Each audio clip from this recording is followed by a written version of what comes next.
I'm Corinne Grierson, and this is your community calendar. If you're not quite in agreement with the groundhog prediction, well, have no fear, because the Surrey Winterfest is here. The third annual Winterfest features many fun activities for the family. That includes outdoor skating and tobogganing. There's sure to be something for everyone to check out. And in keeping with the winter theme, if Surrey is a bit of a trek, why not come to Granville Island? The 6th annual Winterruption is back with music from the Current Swell and the Zolas. And what about a fire-breathing brass player? That's definitely something to check out. If winter festivals aren't your thing, what about the BC Lung Association's annual stair climb event? Participants make their way up 48 sets of stairs at the Sheraton Wall Centre. All money raised at the event will go towards lung health research across BC. That was your community calendar. I'm Corinne Grierson. Richmond dog owners are being warned to be extra careful when taking Fido for a stroll. As Brittany Greenslade tells us, for the second time in a month, a pet owner was forced to put a puppy down. This time it occurred after the dog ingested antifreeze while out on a walk. Animal lovers are outraged at the possibility of another animal cruelty case.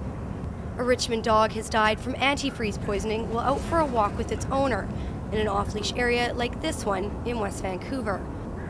The two were walking along a dike in the Terra Nova lands when the dog drank from a puddle. Shortly after getting home, the dog became extremely sick. The BCSPCA is warning pet owners to take extra caution while walking their dogs in parks. This is the second case in less than a month where dogs have been poisoned on a walk. The BCSPCA cares for 36,000 animals each year. They believe this was a deliberate attempt to harm an animal, and it's very unlikely that it was an accident.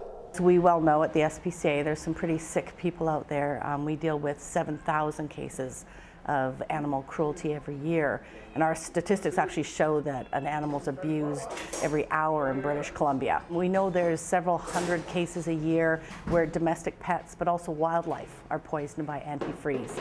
And most of the time it's not intentional. People, they have antifreeze leaks in their car, or they leave things out, or it's in puddles left over, you know, from cars driving by. So it's not always intentional, but unfortunately it's almost always deadly. Antifreeze is a particularly dangerous poison because dogs are actually drawn towards its scent. One of the big reasons is that it's actually very sweet. Often they will just drink it because it, you know, they're attracted to it. They'll inspect anything and they'll kind of sniff things, and it smells good, and it actually tastes pretty good too. Vets are urging people to use pet-safe antifreeze and to always keep a watch on Fido. Brittany Greenslade in Vancouver for BCIT Magazine.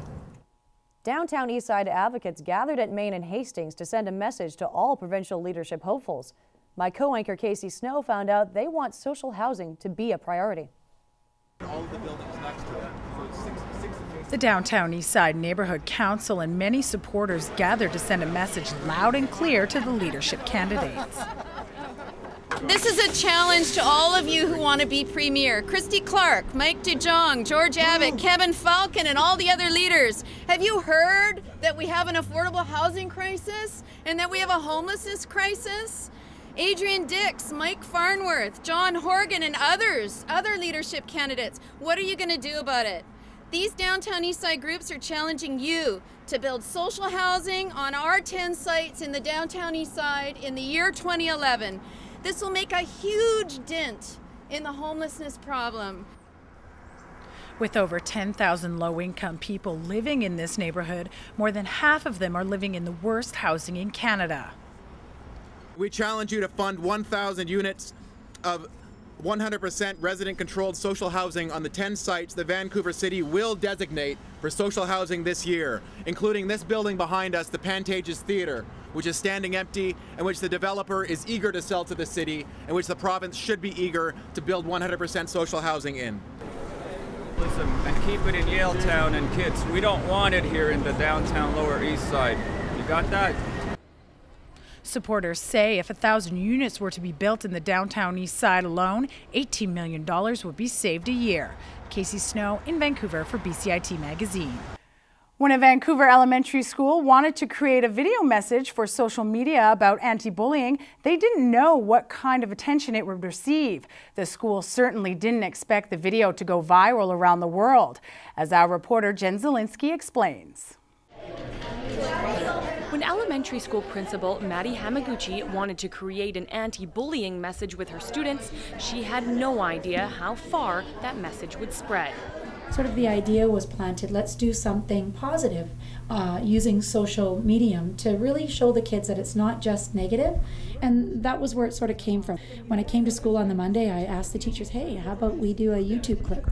We talked a lot about, making a difference and using the things that our kids are already well aware of, and anti-bullying is something that we've always sort of stood up for.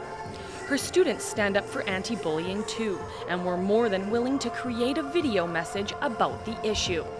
It's nice to know that we're sending a message out. That's what we wanted to do in the first place, to send a message for anti-bullying. Because there's no point in bullying. It doesn't solve anything.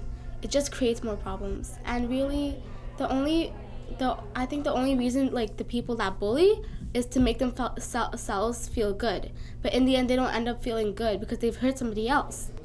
And it's this belief that students like Ramuna have in anti-bullying that helped make the video such a success, going viral around the world. And we're completely overwhelmed. We can't believe that we're getting emails, phone messages on our school phone, emails sent personally, emails sent to teachers. And I'm also hearing from London. A young person felt inspired to contact us and let us know that we've really made a difference in her life. The video has over 170,000 hits, and the number keeps growing. Jen Zielinksi in Vancouver for BCIT Magazine. Coming up after the break, John Furlong recaps his Olympic experience. And TransLink sees dramatic increase in ridership after the Olympics. Stay with us.